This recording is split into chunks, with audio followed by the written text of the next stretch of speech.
Now we're going to do exercise 8 of the course. Quickly speaking about the exercise 8, we have a steam jacketed kettle that consists of a hemispherical bottom having a diameter of 69 centimeter and cylindrical side 30 centimeter high. The steam jacket of the kettle is over the hemispherical bottom only. The kettle is filled with a food product that has a density of 1008 kg per meter cube to a point 10 centimeter below the rim of the kettle. The overall heat transfer coefficient between the steam and the food is 1000 watt per meter square Kelvin, and the steam at 120 degrees Celsius is used for heating in the jacket. What we have to do is to calculate the time for the food product to heat from 20 to 98 degrees Celsius given the specific heat of the food is 3100 joule per kilogram Kelvin. Now we have tackled the points that we have to recover in this exercise during the session of the course, but the internet was going in and out, so I'm going to repeat quickly what we said.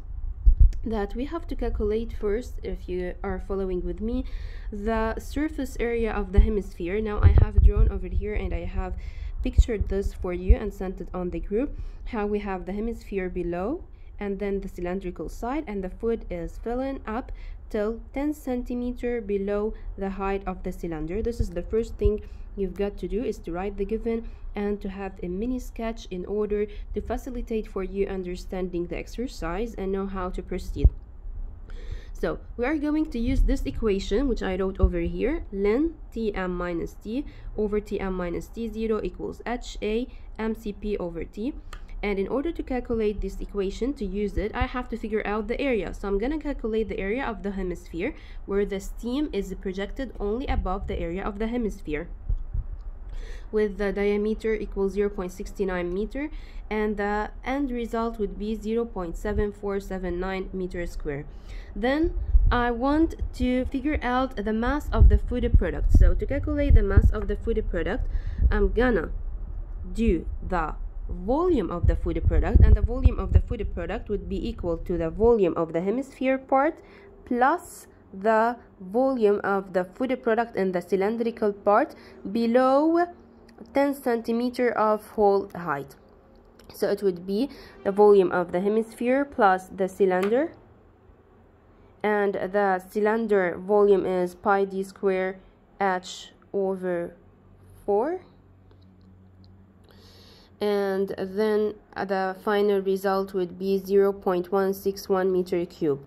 After I calculated the volume, now I'm capable of getting the mass of the food product by volume times density, and the mass of the food product would be 0.161 times the density that is given. It would be 162.04 kilogram. Can I start using the equation? Yes, because now I have all the factors with me. Tm, which is the temperature of the medium that we are using, which is 120, minus T, the temperature that we are going to reach with the food product, 98, over 120 minus the initial temperature that is 20. Now the other factors that I have, H, which is the heat transfer coefficient between the steam and the food, it's 1000, times the area already calculated over the mass times the specific heat that is given. We're gonna put a minus over here, and I stated this why, because the food product is absorbing the heat, so the heat transfer thermal coefficient will be in the negative sign. Okay, so the heat is transferred into the product. If the heat was released from the product, then the heat thermal coefficient would be in the positive sign, and usually this is in the cooling process. If the heat is delivered to the outside, if the heat is absorbed to the inside, then it's decreasing and it's in the negative sign. And after the calculations, we will obtain at the end T equal the 1009.3 seconds, and converting it into minutes by dividing into 60, we will have 16.82 minutes.